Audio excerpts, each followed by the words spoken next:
Yetta, you know what I love about real estate investing is it's just so simple. Well, simple for you. Moving forward with the Dekker Team. Moving forward together with the Dekker Team.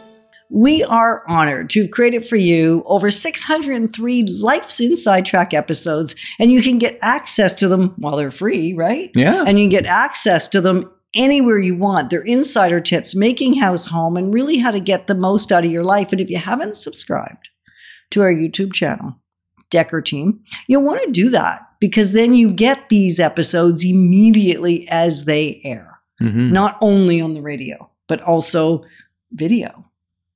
So we're going to explore how investment property values are determined because real estate, as we've been exploring in segment A, is scary for a lot of people, right? Even though we know the wealthy own real estate, we still have skepticism, anxiety. We hear the stories, it's sensationalized, and we think it's a terrible idea. Yeah, and we don't understand it. Exactly. And it's very important to understand how different types of real estate is valued, right? How the value is determined. Right. And so if we have like a single family home, a townhome, a condo that's being rented out, and your tenant leaves and now it's vacant, now we can create an evaluation as to what other properties like that sold for that other buyers were interested in buying for their home use. So it kind of takes it out of the investment category, puts it back into the end user category. So it's evaluated that way. Right. So that's whether it is currently rented or not currently rented unless they're in a long-term lease. Well, now it could have a net. See, there is some confusion, right? We're starting down a path. Are you confused? I'm not confused. I'm not confused either. And I suspect it might start to sound confusing to you. And we have a client right now that called me and they have a bungalow and there's a tenant in it currently. And they're saying, well, we now want to sell it. We want to get out of the investment and change our lifestyle a little bit. And so they're saying, well, where's the best way? And I said, well, if the tenant is out, you'll actually, in this particular case, make more money. So I checked the value both ways. What would an investor pay for it, assuming the existing tenant, and what would an end user? And in this case, it was a couple $100,000 difference. So now the goal is, okay, how do I request my tenant to find another location, right? And then that creates complexities as well. If you sell it and the buyer and the tenant's in there, but the buyer wants to occupy it, that creates a whole nother kettle of fish, and we can discuss that in person if that's your case. So now we're just throwing even more problems at it. And I thought you just finished saying real estate investing is always simple. It is simple. It's simple to understand the value if you have the knowledge and you have a great guide sitting beside you.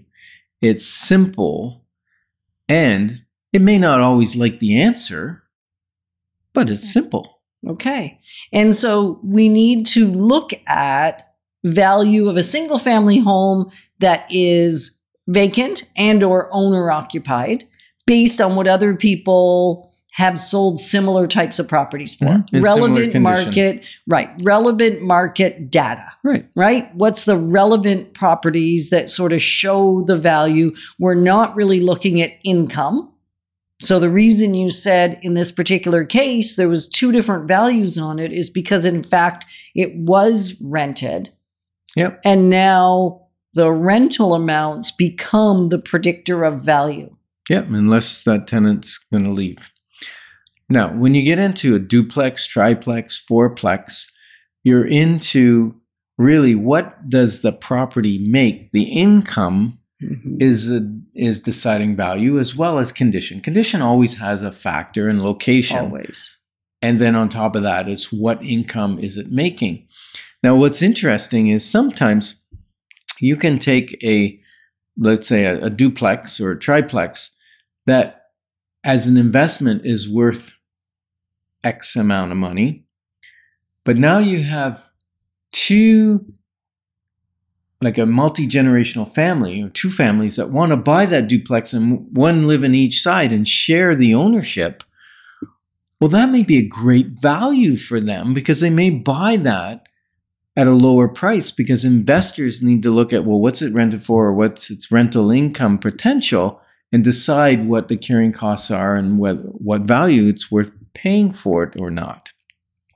So that's a great alternative for multi-generational, or people that are saying, hey, let's go and buy a house together because we can't afford one by ourselves, but we can go buy a duplex and we can each live on one side. So again, if you're thinking I need some answers, I got questions, Yetta and Ken. I have so many questions. All you guys are doing these days is inspiring questions, and it's time to get answers. So if it's time to get your answers, reach out to us. You know how to get us, either together@dekkerteam.com. You can always give us a phone call at 613-860-4663. And we would love to get back to you in your specific situation rather than a general answer. We're attempting to be as specific as we can on these Life's Inside Track episodes, and yet there are some general things that don't take into considerations people's individual scenarios. Yeah, and we just can't give 30 years or 35 years, 30 years for me, 35 years for you, of real estate knowledge in a 30-minute radio show. Or even if we've done probably over 700 we of still them can't now, give it all. Still can't give it all away, right? Yeah. So then there's this nasty thing called a cap rate. And people go, well, how do I calculate a cap rate? Even some realtors are confused around cap rates and what they really mean. And whether a high cap rate means, does that mean you get a higher price for your building? Actually, it means you get a lower price for the building. A low cap rate means you're getting a higher price for your building. And I'm not going to get into the exact how that's calculated, but know that it's called a capitalization rate. And what you're doing there is you're looking at, well, if I paid cash for the building, what rate of income would I be making? And then compare that to what could I make in the bank, or what could I make in another investment? So if I can make 5%, say, in a GIC, why would I go and buy an investment property where I'm only making 4% on cash, right? I better just put it in the bank. There's no hassles, but we do lose the 3 ways that we make money in real estate. So that's a whole nother story.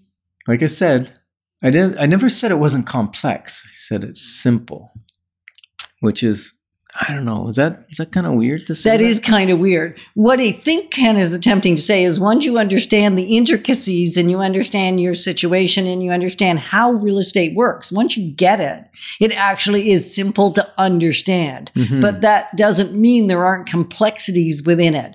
Often I used to think that when I didn't really know something very well, it looks pretty simple on the outside.